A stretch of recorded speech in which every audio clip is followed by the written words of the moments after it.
Pension को लोग आमतौर पर आज के दिन में कहा जाए कि एक बुढ़ापे का सहारा होता है, जो पूर्व में ये सहारा कहीं न कहीं किसी वजह से आपकी ये लाठी छूट गई थी, वो लाठी वापस दिलाने का काम होता है।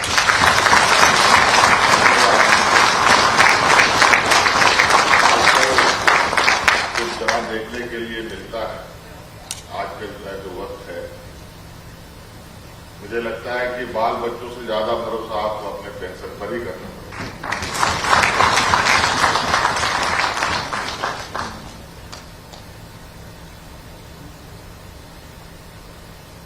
और आप लोगों की पुरानी पेंशन की मांग कहीं न कहीं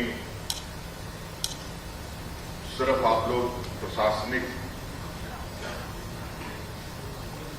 चीजों पर ही नहीं, देश के कई गतिविधियों पर नजर रखते हैं, देश के आर्थिक गतिविधियों पर नजर रखते हैं, मार्केट की स्थिति देखते हैं, देश के अर्थव्यवस्थाओं पर आप लोगों की पैनी नजर रहती है। हम लोगों का रुपया का भाव, डॉलर के मामले में क्या स्थिति है, इन सभी चीजों को आप लोग देखते हैं। और सरकार की नौकरी में आने के बाद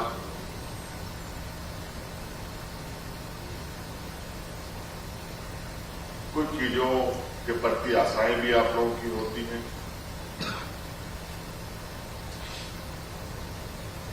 और उम्मीद भी आप लोग ये करते हैं कि वो सुविधा सब लोगों को उपलब्ध हो।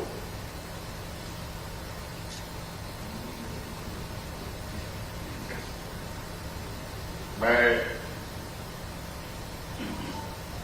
2019 से पहले भी कुछ समय के लिए राज्य का नेतृत्व करने का मुझे मौका मिला था, और उस समय से ही मेरी ये सोच रही है कि प्रशासनिक व्यवस्था बेहतर ढंग से कार्य करे, प्रशासनिक संरचनाएं मजबूत रहे, और कहीं न कहीं राज्य को आगे चलाने के लिए पदाधिकारियों की आवश्यकता के बगैर ये राज्य को आगे बढ़ाने की परिकल्पना बिल्कुल ही गलत सोच होगा। और हम लोगों ने ये महसूस किया कि राज्य के में कई विभागों में, कई संवर्ग में मात्र 5%, 10%, 15% लोग काम कर रहे हैं, और इस स्थिति में राज्य को आगे ले चलने का सोच थोड़ा सा क्या बहुत बेईमानी हो सकती है।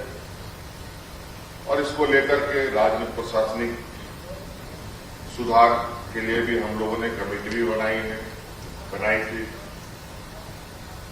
उसकी रिपोर्ट भी, इसके लिए हम लोगों ने चेयरमैन बनाया था, क्या पूर्व देवाशीष गुप्ता साहब को, उन्होंने अपनी रिपोर्ट भी हमें पेश किया है।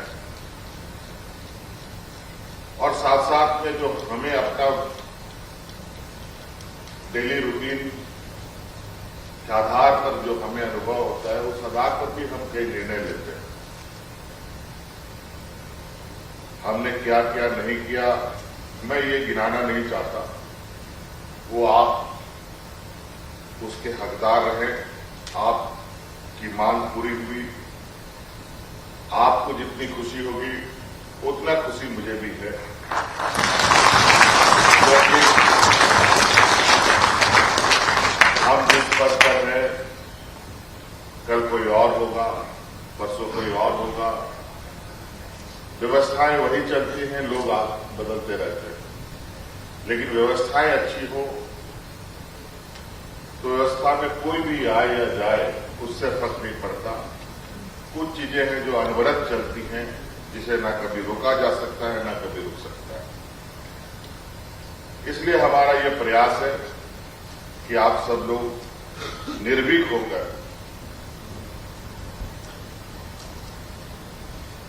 अपना काम करें। अक्सर कई शिकायतें हमें सुनने को मिलता है कि कई फाइलें, कई जरूरत की चीजें विभागों में चक्करें काटती रहती हैं। इन सब चीजों से बचने का आप लोग प्रयास करें, क्योंकि सिर्फ समय काटना ही हमारी जिम्मेवारी नहीं है। इसलिए इस बात को हम लोगों ने नौजवानों को नियुक्ति के वक्त शपथ पत्र के रूप में, शपथ ग्रहण के रूप में भी एक हम लोगों ने नई परिपाटी शुरू किया है, ताकि एक शपथ के साथ हम बैठे कि जो जिम्मेवारी मिली है उस जिम्मेवारी को हम बखूबी से निभा पाए। और आज मैं हर पदाधिकारी, चाहे वो राज्य प्रशासनिक पदाधिकारी हो, चाहे हमारे IAS IPS पदाधिकारी हो, इन सभी को मैं किसी के ऊपर ऐसी कोई बंदिशें नहीं डालना चाहता जिससे उसे काम में बाधाएं। बिल्कुल जो सही है उस काम को कभी भी रोकने का प्रयास नहीं होना चाहिए, और जो गलत है उस विषय पर भी अपनी बातों को उस पर अंकित करना चाहिए।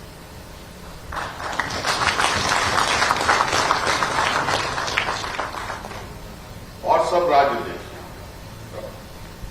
कई राज्य हैं जो आज इतनी तेजी से आगे बढ़ रहे हैं।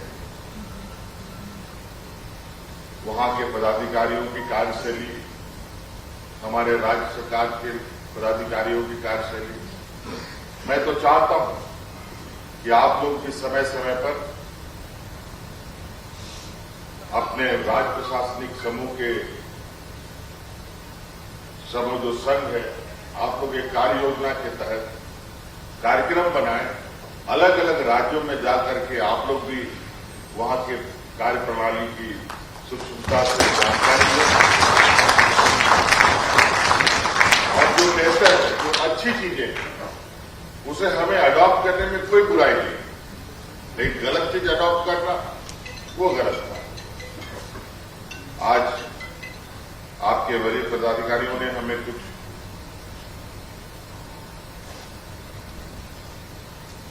आप लोगों के मांग के विषय में कहा है